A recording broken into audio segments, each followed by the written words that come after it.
Triệu Lệ Dĩnh kiếm được 1,3 tỷ trong 4 năm, tại sao sau khi ly hôn Phùng Thiệu Phong không muốn giành quyền nuôi con? Triệu Lệ Dĩnh xuất thân từ tầng lớp bình dân. Cô đơn vật lộn trong ngành giải trí nhiều năm, cuối cùng cô kết hôn với Phùng Thiệu Phong khi sự nghiệp đang ở đỉnh cao, hai người hiện có khối tài sản 3 tỷ, khi cô ly hôn với Phùng Thiệu Phong. Cô đã chủ động từ bỏ quyền nuôi con. Lý do là gì? Điều này khiến cho Ninh Tĩnh, một người mẹ, vô cùng bối rối. Bạn biết đấy, khi Ninh Tĩnh ly hôn, cô ấy thà ra khỏi nhà tay trắng còn hơn phải đấu tranh giành quyền nuôi con. Tại sao tình hình của Triệu Lệ Dĩnh lại khác? Trong chương trình tạp kỹ ở nhà hàng Trung Hoa, Triệu Lệ Dĩnh và người bạn tốt Ninh Tĩnh đã trao đổi suy nghĩ với nhau. Khi nói về vấn đề quyền nuôi con, Triệu Lệ Dĩnh đã đích thân bày tỏ quan điểm của mình. So sánh.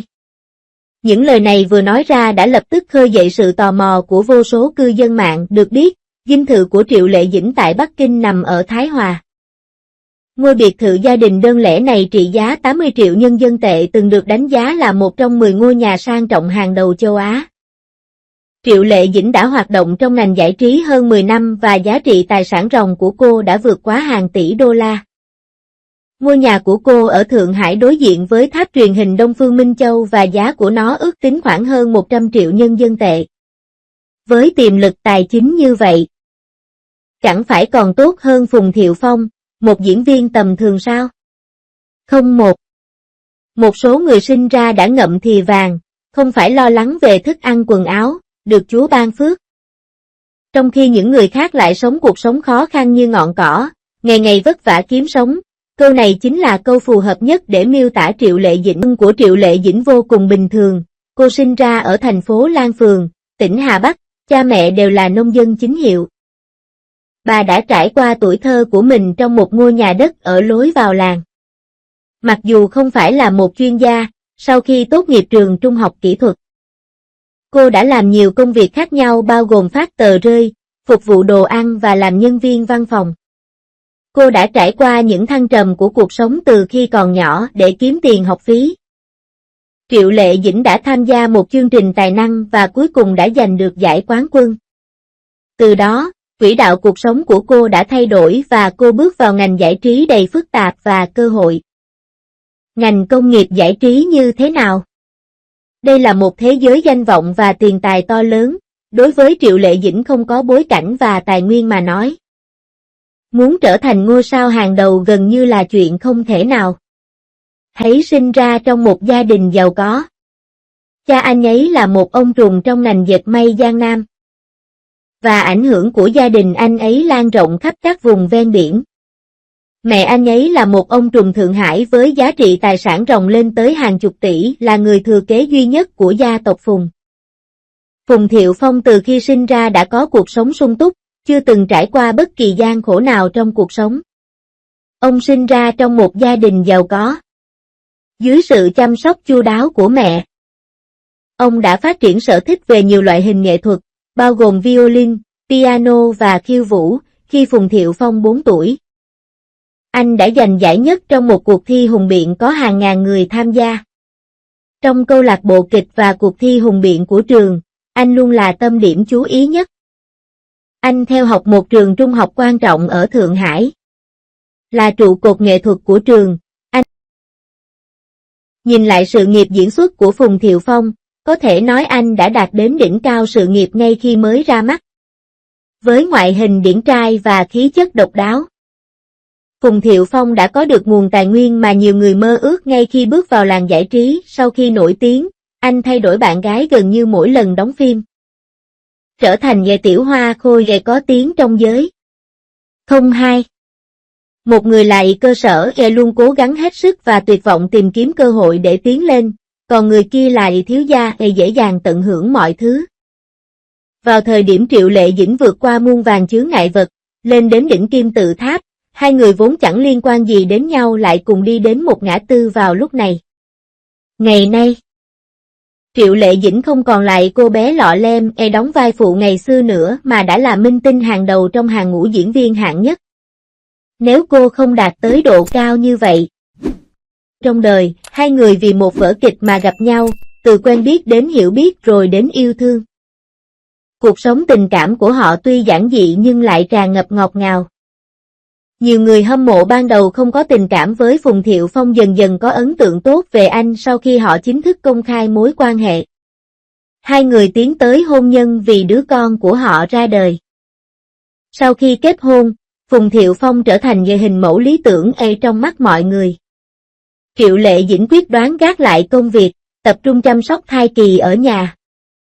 Trong khi Phùng Thiệu Phong lại thay đổi hình tượng công tử bột trước đây, lập tức hóa thân thành người chồng tốt, bảo vệ vợ và chăm sóc gia đình. Bất cứ khi nào anh ấy đi phỏng vấn, anh ấy luôn nhắc đến y vợ tôi. Sự nghiệp diễn xuất của anh ấy cũng đã sa sút rất nhiều, và anh ấy dường như toát lên cảm giác rằng mọi thứ đã sẵn sàng. Nhìn lại Triệu Lệ Dĩnh, chọn giải nghệ hay từ bỏ sự nghiệp. Cô vẫn làm việc khi cần làm, diễn xuất khi cần diễn. Ngược lại, sự nghiệp của cô đã đạt đến một tầm cao mới sau khi kết hôn. Một người phụ nữ tham vọng chắc chắn sẽ mong muốn trở nên quyền lực. Tuy nhiên, với một người có tất cả mọi thứ như Phùng Thiệu Phong, điều anh cần hơn chính là tình yêu thuần khiết. Ngoài ra, họ còn phải đối mặt với sự phản đối từ gia đình Phùng Thiệu Phong. Cho dù là kết hôn và sinh con, hay cuối cùng là chia tay, Triệu Lệ Dĩnh chưa bao giờ chờ đợi đến ngày cưới. Điều này đủ để chứng minh nhà họ Phùng không coi trọng Triệu Lệ Dĩnh. Người ta nói rằng Phùng Thiệu Phong đã phải lén lút lấy sổ hộ khẩu từ nhà ra để làm thủ tục đăng ký. Có lẽ vì Phùng Thiệu Phong trải qua cuộc sống êm ả từ nhỏ nên anh không có quá nhiều tham vọng trong sự nghiệp. Sau khi cậu con trai Tương Hương chào đời với tình trạng hiện tại. Sau khi kết hôn, Phùng Thiệu Phong vướng vào một số scandal, mặc dù Triệu Lệ Dĩnh phản ứng rất bình tĩnh, studio của cô cũng đã làm rõ sự việc. Nhưng có vẻ như điều này đã gây ra một số rạn nứt trong mối quan hệ của họ. Quả nhiên, cuộc hôn nhân đã kết thúc sau chưa đầy 3 năm và cuối cùng là ly hôn.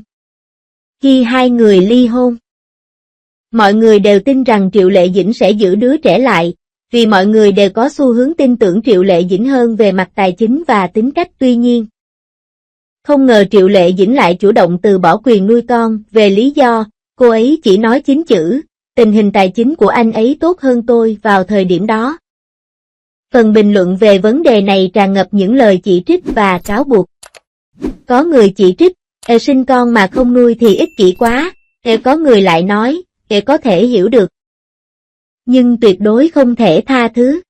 4 từ, không xứng đáng là mẹ.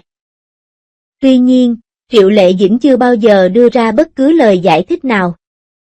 Sau khi hiểu rõ vấn đề trước đó, mỗi người nên có phán đoán riêng của mình về toàn bộ vấn đề. Những bậc cha mẹ yêu thương con cái sẽ suy nghĩ cẩn thận về tương lai của con mình. Trước hết, sự khác biệt về hoàn cảnh gia đình giữa Triệu Lệ Dĩnh và Phùng Thiệu Phong là một yếu tố cực kỳ quan trọng, không chỉ đơn giản là điều kiện kinh tế vượt trội như cô ấy đã đề cập. Với sự giàu có của Triệu Lệ Dĩnh, nuôi 10 đứa con chứ đừng nói đến một đứa cũng không thành vấn đề. Nhưng cô ấy hiểu rất rõ tình hình hiện tại của mình. Dù sao cô ấy cũng không tự tin như Phùng Thiệu Phong, có thể tùy ý quyết định có nên làm hay không. Đằng sau anh là sự ủng hộ của cha mẹ, những người có nguồn lực và tầm nhìn. Mặc dù bà mẹ chồng kiêu ngạo có chút phàn nàn về Triệu Lệ Dĩnh, nhưng dù vậy, Triệu Lệ Dĩnh biết rằng nếu con mình theo Phùng gia, sẽ nhận được sự chăm sóc chu đáo hơn về cả học tập lẫn cuộc sống. Tuy nhiên, nếu đi theo bước chân của Triệu Lệ Dĩnh, trước hết, bản thân cô ấy sẽ không thể tùy ý dừng lại. Sự cạnh tranh trong ngành giải trí vô cùng khốc liệt, nếu hôm nay bạn nghỉ việc, ngày mai sẽ có người mới thay thế bạn, vì vậy, cô không có quyền dừng lại. Chứ đừng nói đến thời gian để chăm sóc các con. Thậm chí còn không thực tế hơn khi để trẻ em cho cha mẹ chăm sóc ở vùng nông thôn. Nhìn chung, tuy Triệu Lệ Dĩnh hiện đã đạt được những thành tựu mà người thường khó có thể đạt được, nhưng vẫn còn kém xa Phùng Thiệu Phong, người xuất thân từ La Mã. Cô biết rất rõ nhu cầu thực sự của đứa con sau này, mặc dù vô cùng miễn cưỡng, nhưng vẫn ghi vô tình nghệ giao.